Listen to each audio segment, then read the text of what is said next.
السلام علیکم ناظرین، آپ دیکھ رہے ہیں کراس فائر اور میں ہوں محمد نوشاد علی۔ ناظرین، اس وقت آبنائے ہرمز کی امریکہ نے ناکہ بندی کر دی ہوئی ہے۔ اس کے اوپر دنیا بھر کے اندر اس کے اوپر واویلا بھی کیا جا رہا ہے، خلیجی ممالک بھی اس پر بات کر رہے ہیں، ایران بھی اس پر سخت موقف دے رہا ہے، روس اور چین کی طرف سے بھی اس پر بات کی جا رہی ہے۔ یقیناً اگر یہاں سے چین اور ایران کے کچھ چند جہاز اگرچہ آج گزر گئے ہیں، لیکن اوورال جو ترسیل ہوگی تیل کی یہاں سے وہ الٹیمیٹلی پرابلم کریٹ کرے گی، اور ترسیل کی کمی سے جو توانائی کا بحران ہے وہ مزید جو ہے وہ شدید تر ہوتا جائے گا۔ اب ایسے حالات میں یقیناً اس پہ بھی بات کریں گے، اس ایشو کے اوپر بات کریں گے، لیکن ان حالات کے اندر اس وقت جو ہمیں پرابلمز ہیں اس کے اوپر بھی بات کرنا بہت ضروری ہے۔ ناظرین، ہم سب جانتے ہیں کہ سفارتی معاملات کے اوپر ہمارا جو جسے کہہ لیں کردار انتہائی اہم ہے۔ ہماری حکومت اس وقت جو سفارتی محاذ پر سرگرم ہے، لیکن پاکستانی جو ہیں ان کے بارے میں بھی سوچنا چاہیے۔ ان کے بھی جو معاملات ہیں، کیونکہ یہ بہرحال توانائی بحران جو ہے وہ پاکستانیوں کو بھی تنگ کر رہا ہے، ان کے لیے بھی مسائل پیدا کر رہا ہے۔ اگرچہ ہمیں پیٹرول اور ڈیزل اور جو پیٹرولیم پروڈکٹس ہیں ان کی قلت کا سامنا نہیں ہے، لیکن پرائسز بہرحال بہت زیادہ ہائی ہیں۔ پاکستان کی جو عوام کی ضروریات ہیں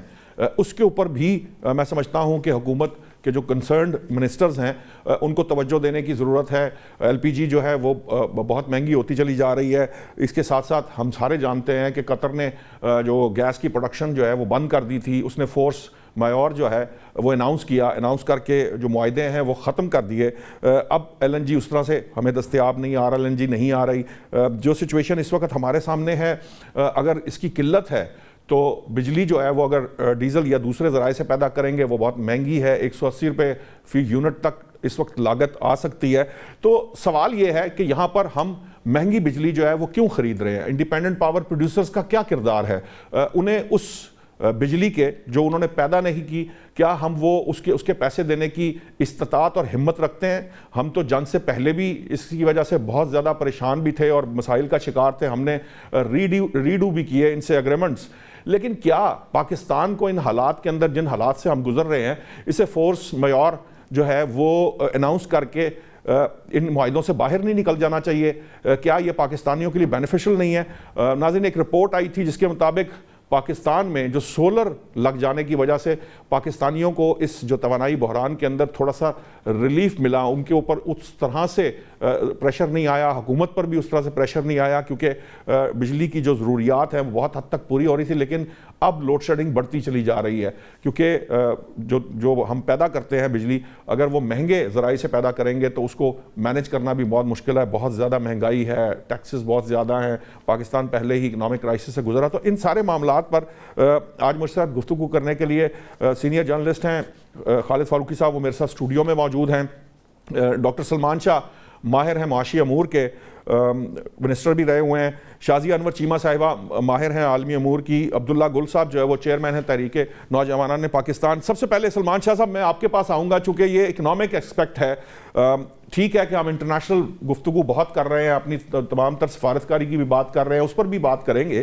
لیکن مجھے یہ بتائیے کہ سب سے پہلے یہ بتائیے کہ جو آئی پی پیز کا کردار ہے اس وقت، آج قوم کی ضرورت یہ نہیں ہے کہ پاکستان بھی فورس میور جو ہے وہ اناؤنس کرے اور اناؤنس کر کے ان آئی پی پی کے معاہدوں سے باہر نکلے اور نئے سرے سے اپنی توانائی جو انرجی پالیسی ہے اس کو ری ڈیزائن کر لے؟ دیکھیں، یہ بڑا مشکل کام ہے، کیونکہ آپ کے ان کے ساتھ ایگریمنٹس ہیں جو کہ انٹرنیشنلی بیکڈ ہیں۔ ان کو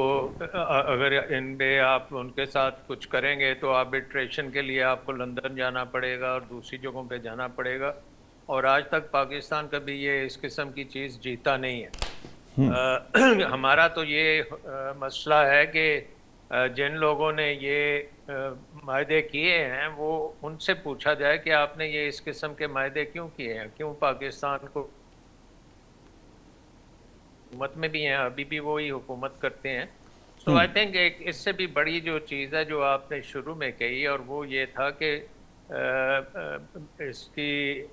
فیول کا کوئی کمی نہیں ہے لیکن مہنگی ہے۔ اس میں بھی ہمارا ایک بہت بڑا ایشو ہے کہ مہنگی اس لیے بھی ہے، ایک تو عالمی قیمتیں ڈیفینیٹلی $100 سے اوپر چلی گئی ہیں، لیکن دوسرا پوائنٹ یہ ہے کہ اس کے اوپر بے شمار ٹیکسز لگائے ہوئے ہیں حکومت نے۔ جتنے کا